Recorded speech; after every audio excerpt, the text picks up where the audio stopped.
Today we'll be learning about the Stanislavski system of acting. There are many systems of acting that aid actors in becoming their character. The Stanislavski system is one of the most well-recognized of these methods in the acting community. Now, who is this Stanislavski fellow? His full name is Konstantin Stanislavski. He was born and raised in Moscow, Russia, and he lived from 1863 to 1938. Well, so what? What made him so great that he could create an entire system of acting? Well, Stanislavski was a well-known actor in Russia by the young age of 25. He was in many plays, such as Othello, Intrigue and Love, The Misery Knight, and many, many more. He also directed many plays while he was in Russia. Now, Stanislavski went about acting in a way that none before him had. Before his method, actors focused mainly on getting into the mental state of the character. Stanislavski, however, thought the best way into the character was through physical actions. He thought that the conscious movement of the actor would bring out the unconscious thoughts of the character. And let's say if an actor moved as if they were old, rather than just thinking they were old, they would get into the character's mindset much easier. Another large system of acting is called the method. This system suggests that the actor actually become like the character they are portraying in every way. If the character is a smoker, then the actor should pick up smoking, etc. Stanislavski disagreed with this method. He believed in the magic if. This means that the actors just need to put themselves in their character's situation. If you actually become your character, then you're not acting, and it defeats the purpose of the art. If someone was playing the part of Hamlet and they actually became like Hamlet, they would be considered mentally insane. Stanislavski always told his actors to ask themselves, what if I were in Hamlet's position? How would I act? Thus, the magic if.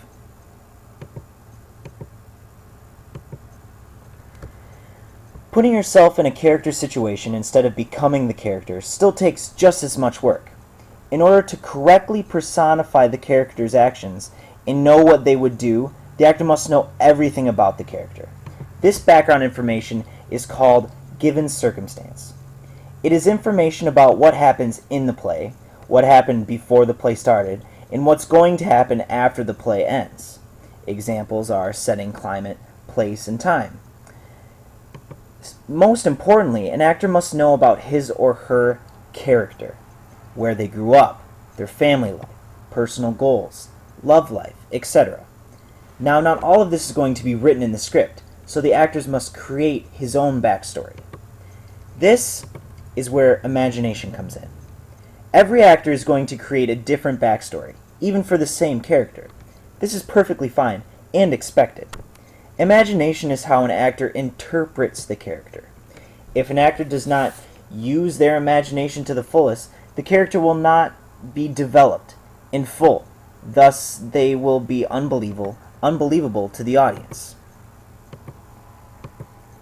Now, subtext. Imagination also shows subtext.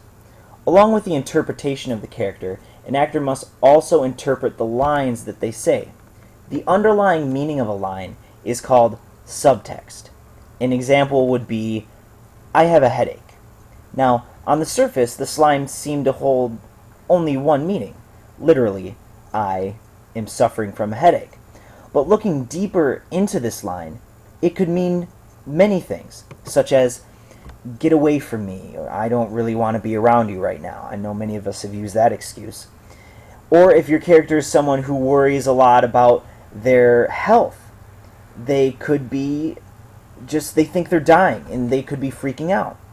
Or it could be a little child who just wants attention and is using the headache as a ploy. Again, all of this is based on the actor's interpretation of the line and character. Now, this also has to go with the context of the character in the play. If it doesn't stick with the context, then it won't make any sense. Now, in order for an actor to act properly, he must have sufficient attention. Stanislavski recognized this and wanted to make sure that actors understood it. Actors must concentrate on stage so they are not distracted by the world outside of the stage. However, the actor must not forget the audience. because that would defeat the art of acting. The audience is an important piece to theater. But to help actors not get overwhelmed by trying to take everything in at once, and thus lose their character, Stanislavski created circles of attention. Now, there are 3 circles, the smallest being, of course, the small circle, where an actor only focuses on themselves and maybe one nearby object. A medium circle has the actor focus on several persons or objects, and a large circle puts the focus on everything on stage. This concentration allows the actor to believe that he is in a place where he really isn't, and see things that are not true. It will give the audience and actor a sense of reality. Now, because the actor is in a play, there is of course no real truth, and it is all imagined and falsified. But an actor must believe the falsities of the play so that the audience can be wrapped up in the imaginary world. When this happens, it creates a scenic truth. Now, a scenic truth, for example, in the play Midsummer Night's Dream by Shakespeare, the audience and actors must have a scenic truth that they are in a forest inhabited by fairies. Without the scenic truth, the play is dull, and the connection between the actors and the audience is lost. Now, going on off of this connection, we come to communion. Communion is a huge part of theater. Actors depend on other actors for everything, for plot, emotion, conversation, and much more. All this means is that actors must not become pig-headed and think that they are the most important character in the play, and that without the other characters, their own would not exist. They must realize this. A big mistake that new actors make is in conversations with other actors. New actors tend to wait for the other person to be done speaking so they can say their line. They do not listen to what the other actor says, and therefore the realistic properties of the conversation, they disappear. In real conversations, we listen to the other person, comprehend what that person is saying, and then respond, and so on and so forth. This is exactly how stage conversations must be like. Even though you already know what you must say, it must come as if it's a new thought. This takes quite a bit of practice. Every actor's character has a goal in the play and a reason for obtaining that goal. Adaptation is how they obtain this goal. Actors must adjust to every new situation placed before them on stage. If their old way of obtaining their goal fails, they must adapt and try a new way. Many factors affect a character, such as the other actor's mental state, the other person's mental state. If the person you're talking to is, let's say, a child, then you will talk to them differently than if you were talking to an adult or scholar. Also, the time of day the play takes place in will affect your character. People act very differently at night than during the day, and your character must reflect that. An actor's adaptation must also make sense to the scenic truth, so the scenic truth stays intact. As actors adapt to situations, there is another thing that must change, and that is called the tempo or rhythm. Every moment of life has a tempo and a rhythm, whether we realize it or not. Now, tempo means the speed of which actions are being done, or thoughts are being processed. Rhythm is the intensity of an experience. To better explain, compare the physical activities of doing homework and playing football. Doing homework has a much slower tempo and rhythm, unless you're cramming for a test, then it could be faster. But playing football is going to have a faster tempo and rhythm, as decisions must be made quickly, and physical actions are done quickly also. Emotional memory is probably one of, if not the, most important part of Stanislavski's system. Stanislavski realized that every strong emotion we feel in life leaves an imprint on us. So if we look back on a situation that caused a strong emotion, we will have a recollection of the emotion we felt at that moment in time. Stanislavski also noticed that an actor cannot feel the primary emotion of a climax of a scene, example, a death scene or a tragic moment, over and over again. It is not healthy for the actor, physically or mentally.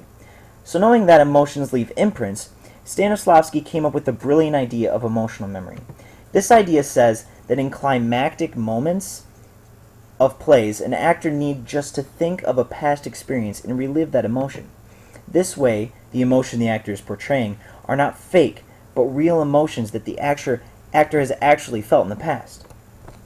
Now, aside from breaking down the actor's character, Stanislavski also broke down the play, making it easier for actors to understand. Units and objectives are how he broke down scenes. These were also points of reference for actors. A unit is a portion of a scene with one objective. In an objective are active verbs such as to seduce, to annoy, to attack. Now, when an actor succeeds or fails in his objective, a new unit is created and new objectives are made. These objectives are usually directed towards other actors. Now, when all of these objectives are put together, a through line is formed. The through line is the line a character walks to obtain their super objective. The super objective is the main goal of the character. Every character has a different super objective, and therefore a different through line to obtain it. This helps an actor see the main point of the play and their role in it. Stanislavski understood the importance of the human body, and that is why he put so much stress on physical actions. The human body is the actor's instrument, just as guitarists' instruments are their guitars, and just as a great guitarist is a master of his instrument, so must an actor be. They must have complete control of their minds and muscles. They have to know what they are capable of and what they cannot do, and play to their strengths. The Stanislavski method worked from the outside in on actors to give them a complete grasp of their character. It is used by many actors today and is the most common of acting next to method acting.